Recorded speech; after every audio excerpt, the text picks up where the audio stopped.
Hello నమస్తే సలాం వాలేకుం మీ అందరికీ Everest masala వారేవ వంటలు powered by natural refined sunflower ఆయిల్కి స్వాగతం సుస్వాగతం.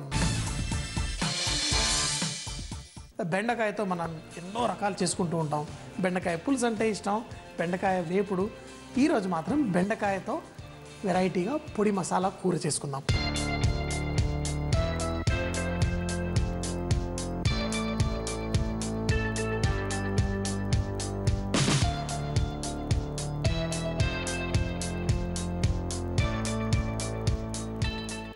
ఈ పొడి మసాలా చేసుకోవడం కోసం ముందుగా మనం పల్లీలు, నువ్వులు, మీకు తెలుసు కదా, మనం ఈ పల్లీ నువ్వులు అనేది మన తెలుగు వాళ్ళకి బాగా ఇష్టం. ఈ కాంబినేషన్లో మనం చాలా చేసుకుంటాం. ఆలోచించండి, మనం ఏమేం చేసుకుంటామో గుత్తి వంకాయ కూర, అలాగే సాళ్ళను, ఇవన్నీ చేసుకునేటప్పుడు కొంచెం పల్లీలు, నువ్వులు, కొబ్బరి కూడా వేసుకుంటాం. ఈ బెండకాయ దాంట్లో కూడా మనం అలాగే చేసుకుందాం. సో మరి ముందుగా పల్లీలు కొంచెం వేయించుకుందాం. ఇలా వేయించుకోవడం వల్ల ఏంటి అంటే కొంచెం వేడి తాకినప్పుడు ఈ పల్లీల్లో, ఎందుకంటే పల్లీల్లో నూనె ఎక్కువ ఉంటుంది, అలాగే దాంట్లో మంచి ఫ్లేవర్స్ అన్నీ చక్కగా వస్తాయి. అందుకే ఎప్పుడన్నా కానీ పల్లీలు వాడుకునేటప్పుడు కొంచెం లైట్గా వేయించుకోండి. అంతెందుకు, మనం తినేటప్పుడు కూడా పల్లీల్ని లైట్గా ఇలా వేయించుకొని తింటాం. ఎందుకు? ఆ ఫ్లేవర్ ఎన్హాన్స్ అవుతుంది. సో కాబట్టి ఈ పల్లీలు కొద్దిసేపు మనం వేయించుకొని వీటిని చేసుకుందాం. మరీ ఎక్కువ మంట పెట్టి చేయకండి, కొంచెం మీడియం మంటతో చేసుకున్న తర్వాత పల్లీలు ఫట్ ఫట్ ఫట్ అని పగలాలి. అప్పుడు దాంట్లో ఉన్న లోపల దాకా వేడి రీచ్ అయినట్టు. అదే మనం బాగా ఎక్కువ వేడి మీద చేసామనుకోండి, పైన పొట్టు కొంచెం నల్లగా అయిపోతుంది కానీ లోపల ఏం కాదు. సో ఇప్పుడు చూస్తూ ఉంటే చూడండి, ఈ పల్లి పగిలింది, ఈ పల్లి కూడా పగిలింది. ఇలా పగిలిన తర్వాత అప్పుడు దాంట్లో మంచి రుచి వచ్చేసినట్టు దీంట్లో మళ్ళీ కొంచెం నువ్వులు కూడా వేసుకుందాం. నువ్వులు కూడా కొంచెం చిటపటలాడతాయి. కొంచెం సేపు ఇలాగే మనం తక్కువ మంటలో కొద్దిసేపు కుక్ చేసుకుందాం. మరి దీంతోపాటు ఎండు కొబ్బరి కూడా మనకి మంచి కాంబినేషను. మనకి ఎండు కొబ్బరి కాల్చి వేసుకుంటే చాలా రుచి ఉంటుంది, కానీ కాల్చి వేయాలంటే అందరం అబ్బా అదొక పనిలా భావిస్తాం. ఎండు కొబ్బరి పొడి కూడా మనకి మార్కెట్లో దొరుకుతుంది, అది కూడా ఇందులో వేసుకొని దీంతోపాటు కొద్దిసేపు కుక్ చేసుకుందాం. కుక్ చేసుకున్న తర్వాత దీన్ని మిక్సీలో వేసి పొడి చేసి పెట్టుకుందాం. వేసి పెట్టుకున్న తర్వాత మసాలా కూర అంతా రెడీ అయిన తర్వాత పైన జల్లుకోవచ్చు. ఇంకోటి ఏంటంటే ఇలా పొడి చేసి కూడా మనం పెట్టుకోవచ్చు. చాలా రకరకాల కూరలు, మీరు ఏ కూర చేసుకున్నా ఇది కొంచెం చేసుకొని పైన వేసుకుంటే భలే రుచి వస్తుంది. ఒకవేళ మీకు ఈ రుచి అలవాటు అయితే, కొంతమందికి ఈ రుచి ఎంత ఇష్టం అంటే ఎప్పుడు ఫ్రిడ్జ్లో మంచిగా పొడి చేసేసి పెట్టేసుకుంటారు, అన్ని కూరల్లో కొంచెం వేసేసుకుంటారు, మంచి సువాసన వస్తుంది. ఎందుకంటే ఈ పల్లి కొబ్బరి రుచి బాగుంటుంది. అయితే ఈ మధ్య మనకి ఈ పల్లి నూనె వచ్చినా కానీ ఆ పల్లి నూనెలో రిఫైన్ చేసేసి ఆ సువాసనలు, దానికి మనకు కావాల్సిన మంచి సువాసన అంతా తీసేస్తూ ఉంటారు. వేరుశనగకాయ నూనెతో మనం కూరలు చేసుకునే వాళ్ళం, ఆ రుచి చాలా బాగుంటుంది. కాకపోతే ఇప్పుడు అంతా రిఫైన్డ్ ఆయిల్ వచ్చేసింది, ఎందుకంటే పచ్చి నూనె ఎక్కువ నిలువ ఉండదు, అది పాడైపోతుంది. కాబట్టి ఇప్పుడు అంతా రిఫైన్ చేసేసి మనం వాడుకుంటున్నాం, ఆ రుచి పోతుంది. ఇలా పొడి చేసి వేసుకుంటే మళ్ళీ ఆ రుచి వచ్చేస్తుంది. అరే మా అమ్మమ్మ ఇలా చేసేది, మా అక్కడ వాళ్ళ ఇంట్లో ఇలా ఉండేదని ఆ రుచి అంతా మన ఇంట్లో చేసుకోవచ్చు. ఇలా చేసి పెట్టుకుంటే దీన్ని పొడి చేసేసి పెట్టేసుకుంటాను. దాని తర్వాత ఈ బెండకాయ కూర ఎలా చేయాలో చూపిస్తాను. బెండకాయ మనం కట్ చేసేసి కూరల్లో వేసుకుంటాం, కొంచెం గుజ్జు గుజ్జులాగా అనిపిస్తుంది. అయితే ఎక్కువ బెండకాయని మనం వేపుడుగా అందుకే ఇష్టపడతాం, ఎందుకంటే వేపుడు అయిపోయిన తర్వాత ఆ గుజ్జు అనేది పోతుంది. సో మనం ఈరోజు కూడా మనం చేసుకోవడానికి మనం బెండకాయలు కొంచెం ఫ్రై చేసుకుందాం. అయితే ఇందులో మన న్యాచురల్ రిఫైన్డ్ సన్ఫ్లవర్ ఆయిల్ వాడుతున్నాము. దీంట్లో వైటమిన్ ఏ, డిఈ, అలాగే ఒమేగా-6 కూడా ఉంటాయి. అవి టేస్ట్ బాగుంటుంది, రుచి కూడా బాగుంటుంది. సో మరి నూనె బాగా వేడెక్కిన తర్వాత బెండకాయ ఫ్రై చేసుకుందాం. కాకపోతే ఈ బెండకాయలు మనం ఈరోజు చేసే కూరలో కొంచెం లాస్ట్లో వేసుకుంటాం, కూర అంతా రెడీ చేసుకున్న తర్వాత. అయితే ఈ బెండకాయల్ని ఫ్రై చేసుకునే విధానం కూడా మీకు చూపిస్తాను, కొంచెం వెరైటీగా ఉంటుంది, చూడండి. అయితే బెండకాయలు తీసుకొని దీంట్లో కొంచెం అంతా ఉప్పు జల్లేసుకుందాం. మరీ ఎక్కువ కాదు, కొంచెం ఉప్పు జల్లుకున్న తర్వాత దీంట్లో కొంచెం బియ్యం పిండి కూడా వేద్దాం. వేసేసి వీటిని ఇలా బియ్యం పిండిలో దొర్లిద్దాం. ఒకవేళ మీకు బియ్యం పిండి కొంచెం మంచిగా పట్టుకొని ఇంకా క్రిస్పీగా కావాలంటే కొంచెం ఇలా నీళ్ళని ఈ బెండకాయల పైన జల్లేసి ఇలా కలిపేసుకుంటే మనకి బెండకాయలు మరింత క్రిస్పీగా వస్తాయి. ఇలా కొంచెం నీళ్లు జల్లేసి ఆ బెండకాయలకి బియ్యం పిండిని పట్టించేద్దాం. ఇది ఫ్రై చేసుకొని మనం కూరలో వేసుకుంటే చాలా బాగుంటుంది. చూడండి ఎంతో సింపుల్ కదా. చిన్న చిన్న టెక్నిక్స్ తెలిసిపోయింది కదా. అయితే చేసిన తర్వాత దీన్ని ఒక ప్లేట్లో వేసుకుంటే మళ్ళీ లూజ్గా ఏదైనా పిండి ఉంటే వెళ్ళిపోతుంది. అప్పుడు చక్కగా నూనె పాడవకుండా కూడా ఉంటుంది. నూనె వేడెక్కిందా లేదా చూసుకుందాం. బ్రహ్మాండంగా వేడెక్కింది. ఇప్పుడు ఈ బెండకాయ ముక్కల్ని కూడా స్లోగా వేసుకోండి. ఏంటి పైనుంచి వేయకండి, మళ్ళీ మన నూనె మన మీద పడి చేయి కాలుతుంది. చూసారు కదా, మరీ ఎక్కువ వేసారనుకోండి నూనె పైకి కూడా వచ్చి కారే ప్రమాదం ఉంటుంది. అందుకే ఎప్పుడైనా 3/4 వరకు మాత్రం పెట్టుకోండి. వేసిన తర్వాత 1 నిమిషం అయ్యేసరికి నూనె కిందికి వెళ్ళిపోతుంది. అప్పుడు మిగతాది కూడా వేసుకొని ఫ్రై చేసుకోవచ్చు. ఫ్రైయింగ్ చేసేటప్పుడు మరీ ఎక్కువగా ఒకేసారి ఫ్రై చేయకూడదు. నూనె టెంపరేచర్ ఇలా పడిపోతుంది. అప్పుడు మనం ఫ్రై చేసేది నూనె పీల్చుకునే ప్రమాదం ఉంటుంది. ఎప్పుడైనా వేడి నూనెలో ఫ్రై చేసుకుంటేనే మనకి ఫ్రై కరెక్ట్గా వస్తుంది. కొంచెం చల్లగా ఉంటే నూనె పీల్చేసుకుంటాయి, ముఖ్యంగా పిండి వంటలు అలా చేసుకునేటప్పుడు. దీన్ని మనం మంచిగా క్రిస్పీ అయ్యేంత వరకు ఫ్రై చేసి పక్కన పెట్టుకుందాం. బెండకాయలు చక్కగా ఫ్రై అయిపోయాయి. ఫ్రై అయిపోయిన తర్వాత తీసి ఒక పేపర్లో వేసేసుకుందాం. ఇది మనం జస్ట్ తినే ముందే ఇట్లా ఫ్రై చేసుకుంటే చాలా బాగుంటుంది. తీసి ఒక ప్లేట్లో వేసుకొని కొంచెం నూనె అంతా పోయేదా పెట్టుకుందాం. పర్ఫెక్ట్గా కుక్ అయిపోయింది. ఇప్పుడు దీన్ని మనం చేసుకునే మసాలా కూరలో కొంచెం దొల్లిస్తే బ్రహ్మాండంగా ఉంటుంది. బెండకాయ అయితే ఫ్రై అయిపోయింది. మనం మిగతా కూర చేసుకుందాం. అయితే ఒకటే ఏంటంటే ఈ బెండకాయలు ఎంత రుచిగా ఉంటాయంటే కరకరలాడుతూ భలేగా ఉంటాయి. ఇవి పక్కన ఉన్నాయనుకోండి, నాలుగు పక్కనైతే పెట్టకూడదు. ఇలా పక్కన ఉంటే కూర అవ్వదు, ఇవి మాత్రం అయిపోతాయి. సో మరి మనం కూరకి కొంచెం నూనె తీసేసుకుందాం. కొంచెం నూనె వేసుకొని దీంట్లో కొంచెం బాగా నూనె వేడెక్కిన తర్వాత కొంచెం తాలింపులా వేసుకుందాం. కొంచెం తాలింపు గింజలు, ఒట్టి ఆవాలు, అలాగే ఎండుమిరపకాయలు వేసుకుందాం.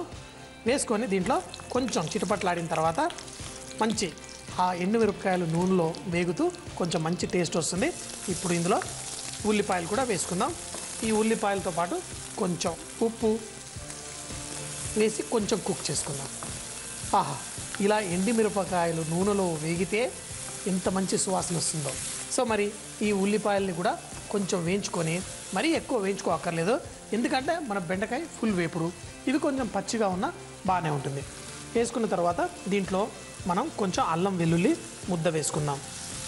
వేసి దీన్ని కూడా కొంచెం కుక్ చేస్తూ ఇందులో కొంచెం అంత పసుపు, అలాగే కొంచెం అంత ధనియాల పొడి,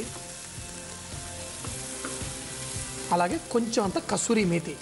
తెలుసు కదా, ఇది మంచి మన మెంతి కూర, అది కూడా కసూరి మేతి అంటారు దీన్ని.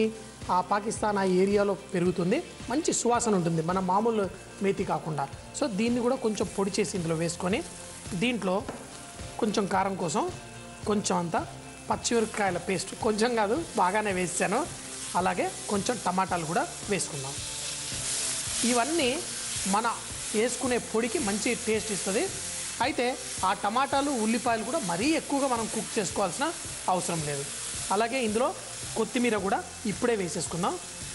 వేసుకొని ఇలా కొంచెం సేపు వేగుతున్నప్పుడు ఇందులో మనం చింతపండు పులుసు వేసుకుందాం. కానీ అల్లం వెల్లుల్లి పచ్చి వాసన పోవాలి, అప్పుడే మనకి టేస్ట్ బాగుంటుంది. కొంచెం అంత చింతపండు పులుసు కొంచెం వేసుకుంటే ఆ పులుపు అనేది బ్రహ్మాండంగా ఉంటుంది. మనం వేసుకునే ఈ పల్లీలు, నువ్వులు, ఆ కొబ్బరి పొడిలో కొంచెం అంత చింతపండు తాకిన ఆ రుచి చాలా బాగుంటుంది. సో వేసుకొని కొంచెం సేపు కుక్ చేసుకుందాం.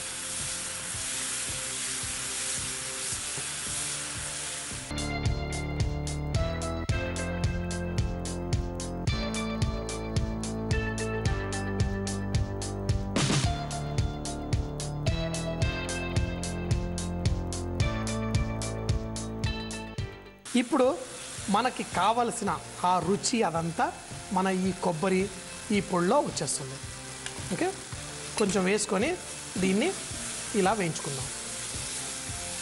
ఇలా అయిన తర్వాత దీంట్లో మనం ఇప్పుడు ఫ్రై చేసుకున్న బెండకాయ వేసి కలిపేసి తినేయడమే. కాకపోతే 1 నిమిషం పాటు దీన్ని కుక్ చేసుకుంటాను.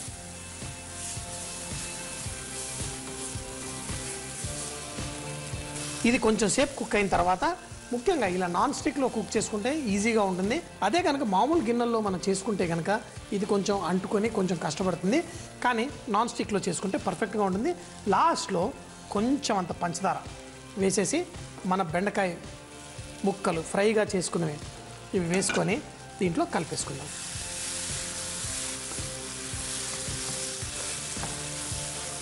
ఇలా కలిపేసి ఇంకా స్టవ్ కట్టేసుకోండి. ఇప్పుడు ఇది రెడీ తినడానికి.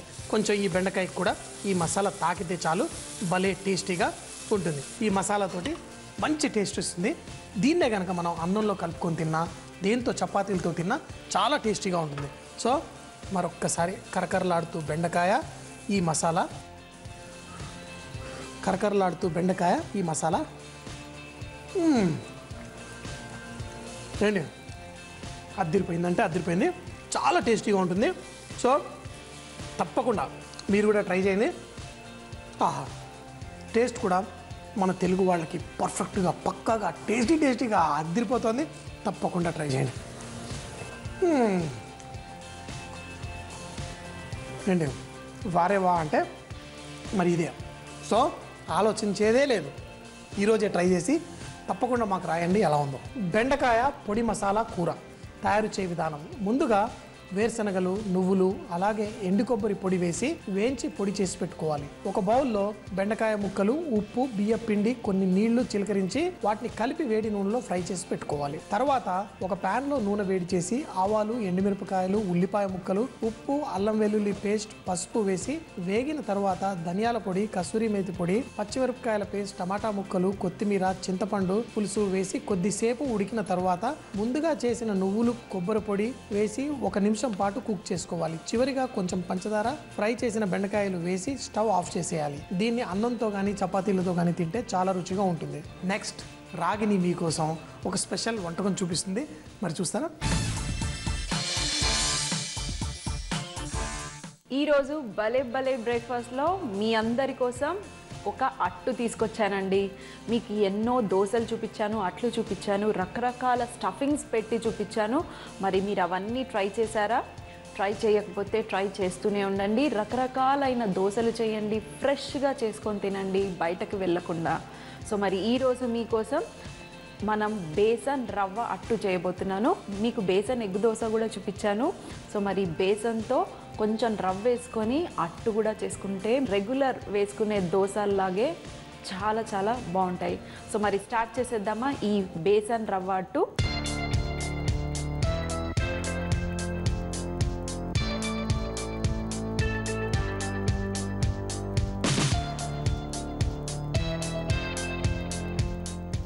ఈ బేసన్ రవ్వ అట్టు చేయడం కోసం మనకి మన ఇంట్లో ఉంటాయి కదండి, ఉప్మా రవ్వ ఉంటుంది, అలాగే మరి బేసన్ కూడా ఉంటుంది. మరి ఇది కలుపుకోవటానికి మనం ఇన్స్టెంట్గా చేస్తున్నాం కాబట్టి మనం మజ్జిగ వాడుతున్నాము. ముందుగా రవ్వ 1 కప్పు, అన్ని ఈక్వల్ క్వాంటిటీస్. 1 కప్పు రవ్వ వేస్తే 1 కప్పు శనగపిండి. అలాగే మనం ఇందులో ఇన్స్టెంట్ చేస్తున్నాం కాబట్టి కొంచెం సోడా వేసుకుందాము. కొంచెం సాఫ్ట్గా రావడానికి సోడా వేసుకుందాము, చిటికెడు. మరి కొంచెం ఉప్పు కూడా ఒక్కసారి మిక్స్ చేసేసుకొని ఇందులో మనం ఇప్పుడు మజ్జిగ వేసుకొని మన దోశ పిండి ఎలా ఉంటుందో అలా కలుపుకుందాం. దోశలు అంటే పిల్లలకి చాలా ఇష్టం కదా. సో మరి ఇలాంటి వెరైటీ అయిన దోశలు చేసి పెట్టండి. మీకు చాలా రకాలు నేను చూపించాను, చీజ్ది చూపించాను, మరి స్టఫ్ చేసుకొని చూపించాను, ఎన్నో రకాలు చూపించాను. మరి అవన్నీ చేసి పెట్టండి. చూడండి, మజ్జిగని మరీ మీరు థిక్ పెరుగు వేయాల్సిన అవసరం లేదు. మంచిగా పల్చగా ఉన్న మజ్జిగని వాడుకోండి. కొంచెం పుల్లగా ఉన్న పెరుగుని వాడుకున్నా పర్వాలేదు. మన దోశ పిండిలాగా చక్కగా మన మజ్జిగ వేసుకొని తడిపేశాను. ఇలా దోశ పిండి ఎలా ఉంటుందో అలాగే తడుపుకోండి. ఇది మీరు కావాలంటే వెంటనే వేసుకోవచ్చు, లేదు అని అంటే కొంచెంసేపు అయ్యాక కూడా మీరు వేసుకున్నా పర్వాలేదు. కానీ మీరు ఇది ఒక 10 నిమిషాలు లేదా అరగంట పెట్టారనుకోండి, కొంచెం పీల్చుకునే అవకాశం ఉంటుంది. అలాంటప్పుడు మరికొంచెం మజ్జిగ వేసుకొని కలుపుకొని వేసుకోండి, ఎందుకంటే మనం రవ్వ వేసాం కదా, పీల్చుకుంటుంది. సో మరి ఎప్పుడైనా ఇలాంటివి వేసుకున్నప్పుడు ఫ్రెష్గా వేసుకుంటేనే మంచిగా కరకరలాడుతూ వస్తాయి. సో రవ్వ వేసినప్పుడు ఎప్పుడైనా స్టోర్ చేయకుండా ఇన్స్టెంట్గా వేసుకోండి. సో మరి ఇక్కడ మన దోశ బ్యాటర్ అయితే రెడీ అయిపోయింది. ఇది పక్కన పెట్టేసుకుందాము. ఇలా ప్లెయిన్గా ఇస్తే ఏం బాగుంటుంది, మరి దాని మీద మంచి స్టఫింగ్ నేను చేయబోతున్నాను. స్టఫింగ్ కోసము సన్నగా తరిగిన ఉల్లిపాయలు, అలాగే సన్నగా కట్ చేసి పెట్టుకున్న క్యాప్సికమ్ ముక్కలు, ఏవి మీ ఇంట్లో ఏ వెజిటబుల్స్ ఉన్నా మీరు ఆ వెజిటబుల్స్ అన్నీ వాడుకోవచ్చు. క్యారెట్ అని, లేదా బీన్స్ ఉన్నా, లేకపోతే మన గ్రీన్ పీస్, స్వీట్ కార్న్ ఏవి ఉన్నా సన్నగా తరిగేసేయండి. తరిగేసి అన్నీ కలిపేసుకొని కొంచెం నిమ్మకాయ, కొంచెం గరం మసాలా, అలాగే సాల్ట్ వేసేసుకొని మిక్స్ చేసి పెట్టుకోండి. దోశ వేయండి, దాని మీద వేసేయండి, ఎంజాయ్ చేయండి. సో మరి కాస్త టమాటా కూడా, అలాగే అన్నీ కలర్ఫుల్గా వేసారనుకోండి, చూడటానికి బాగుంటుంది, తినటానికి కూడా బాగుంటుంది. అలాగే కొన్ని పచ్చిమిరపకాయలు సన్నగా, పిల్లలకి ఇస్తున్నారనుకోండి పచ్చిమిరపకాయని మీరు స్కిప్ చేయొచ్చు. అలాగే చిటికెడు గరం మసాలా, ఎందుకంటే మనం బేసన్తో చేస్తున్నాం కదా, సో దానికోసం కొంచెం గరం మసాలా ఫ్లేవర్ ఇస్తున్నాను. కాస్త నిమ్మకాయ కూడా పులుపు కోసం కొంచెం. ఇలాంటివి చేసినప్పుడు చట్నీలు కూడా ఎక్కువగా అవసరం లేదండి, డైరెక్ట్గా మనం ఇలాగే తినేయచ్చు. మిక్స్ చేసేసుకుందాం. ఇందులో కూడా కాస్త సాల్ట్ వేసుకుందాము. ఆల్రెడీ మనం దోశ పిండిలో కూడా సాల్ట్ వేసుకున్నాము, సో మరి జాగ్రత్తగా వేసుకోండి. మరి ఒక్కసారి మొత్తం మిక్స్ చేసేసుకొని, మరి ఈ మిక్స్చర్ కూడా టాపింగ్ అంటే మన దోశ వేసుకున్నాక పైన వేసుకోవడానికి రెడీ అయిపోయింది. సో మరి పక్కన పెట్టేసుకొని ఇప్పుడు మన ఇన్స్టంట్ బేసన్ రవ్వ అట్టు వేసేసుకోవడమే. ఇక్కడ పెనం కూడా మంచిగా వేడిగా ఉంది. దోశకి మరీ ఎక్కువగా వేడిగా కూడా పెట్టుకోకండి. ఫస్ట్ దోశ వేసిన తర్వాత ఫ్లేమ్ పెంచుకోండి. కొంచెం స్లో ఫ్లేమ్లో ఉంటే దోశ పెనం కాస్త కాలిందనుకోండి, మీరు దోశ వేసి తిప్పటానికి ఈజీగా వస్తుంది. అదే మాడిపోయింది అనుకోండి సరిగ్గా రావు. సో స్లో ఫ్లేమ్లో పెట్టండి. దోశ వేసిన తర్వాత కొంచెం ఫ్లేమ్ పెంచండి.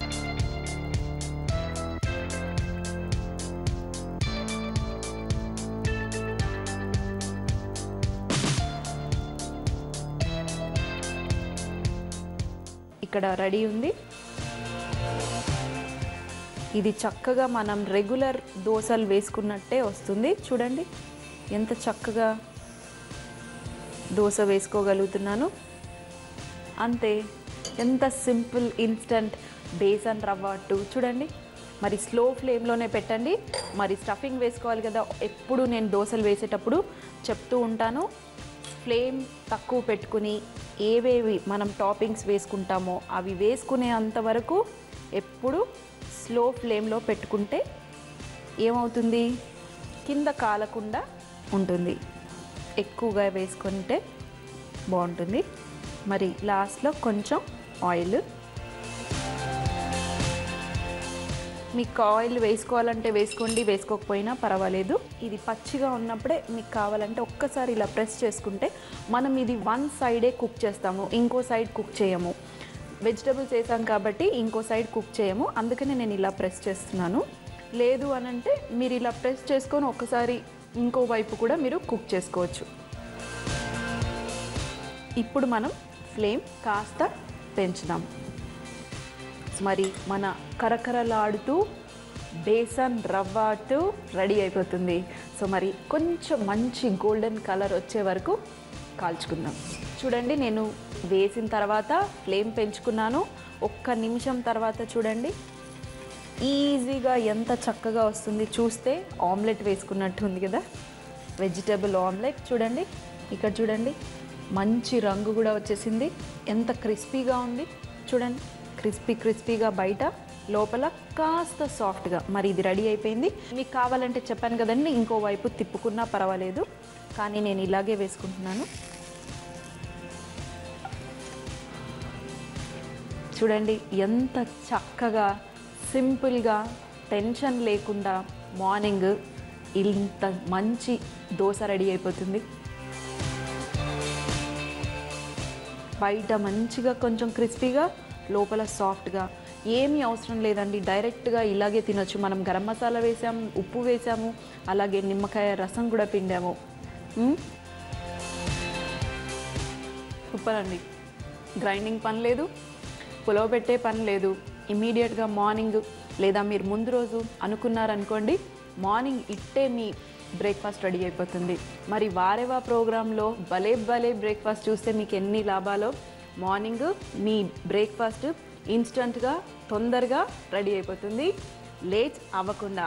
సో మరి మీరు లేట్ అవ్వట్లేదు కదా, లేట్ అవ్వకుండా ఫాస్ట్గా ఇలాంటివన్నీ చేసేయండి, ఎంజాయ్ చేయండి. సో మరి మళ్ళీ కలుద్దాం భలే భలే బ్రేక్ఫాస్ట్లో, మంచి బ్రేక్ఫాస్ట్తో. బేసన్ రవ్వ అట్టు తయారు చేయు విధానం. ముందుగా ఒక బౌల్లో రవ్వ, శనగపిండి, సోడా, ఉప్పు వేసి ఒకసారి కలిపి తగినంత మజ్జిగ పోసుకొని దోస పిండిలాగా కలిపి పెట్టుకోవాలి. ఒక బౌల్లో ఉల్లిపాయ ముక్కలు, క్యాప్సికమ్ ముక్కలు, టమాటా ముక్కలు, బీన్స్ ముక్కలు, పచ్చిమిరపకాయ ముక్కలు, గరం మసాలా, నిమ్మరసం, ఉప్పు వేసి కలిపి పెట్టుకోవాలి. ఇప్పుడు కలిపి పెట్టుకున్న పిండిని దోసల్లాగా పోసి దానిపై టాపింగ్ వేసి కొద్దిగా నూనె పోసి కాల్చుకోవాలి. వేడి వేడిగా సర్వ్ చేసుకొని ఎంజాయ్ చేయండి. ప్రతి ఇంట్లో అద్భుతమైన వంటలు ఉంటాయి, మరి అవి మాతో పంచుకుంటేనే కదా అందరూ ఎంజాయ్ చేయగలుగుతారు.